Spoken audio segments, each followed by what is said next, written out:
So hello guys, good evening sa inyo. Today is month end, may release tayo. Sama natin ang Bulanadi family, Sir Jeff and then si Ma'am Zarina. So kumuha sila sa atin ng Expander GLS Automatic 2026. Kulay is graphite gray metallic. So ma'am, kamusta po yung naging transaction natin? Kamusta po yung agent? Baka may masasuggest po kayo sa mga paparating po natin na clients. So nandito po si Sir Jeff at saka si Ma'am Zarina. Ma'am, Okay naman po. Sobrang bilis lang ng transaction. Tapos, basta saglit lang kami nag-antay. Tapos, kunin niyo po si Sir JM. Sobrang galing niya po. yun. So, actually guys, si Ma'am na-approve siya, one day approval, coming from MMFP. MMFP yung in-house natin under Security Bank. So Ma'am, congratulations po ulit sir. Congrats. Thank you po. Thank you po. Congrats. So, yun guys, kung may question kayo regarding sa Expander, message nyo lang ako, re-release natin unit yung katulad sa kanila. Thank you guys, ingat!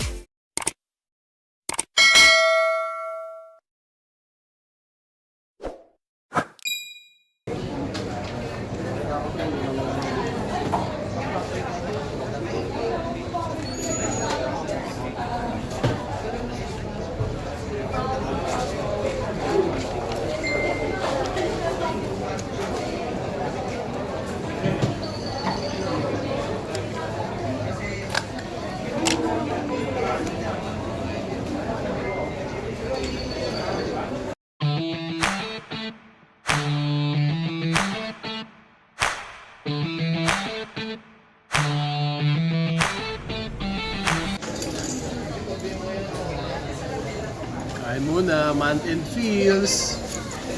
Huwag muna ng energy bago makipagsagupaan sa baba. Welcome to the jungle! Welcome to the jungle!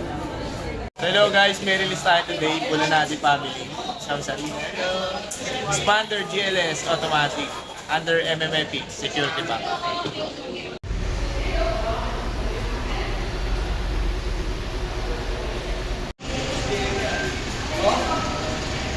So, sir, start tayo sa demonstration ng unit natin, sir, sa locks and windows. So, sir, naka-centralize po yung locks po natin, no? So, ito po yung lock ng door.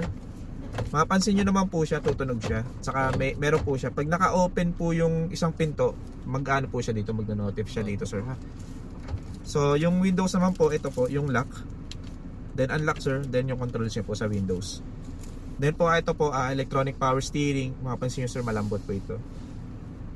Yan. And then sir, nati-tilt and telescopic po siya. So pag sinabing tilt, ito sir yung lock, pwede mo siyang ibaba, pwede mo siyang hilahin, pwede mo siyang itulak. Pero sa inyo sir, medyo matangkad kayo, no? Tingin ko ito talaga yung pinaka-max sa inyo, yung sa taas. Then po, adjustment ng side mirror nandito po sir. So kung gusto mong i-fold, ito lang pipindutin mo sir, yung fold. Okay. Apo. Then yung adjustment po niya, click mo lang po dito sa right kung gusto mong i-adjust yung right, then yung left kung dito sa left. Tapos ito po yung as of now kasi sir, naka-setup na po siya, no?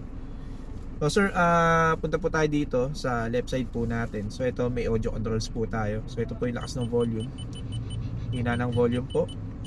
Then lipat ng station, sa station po natin. Okay. Opo. Then pwede din po dito sa sa mga controls po natin dito sa dashboard po natin.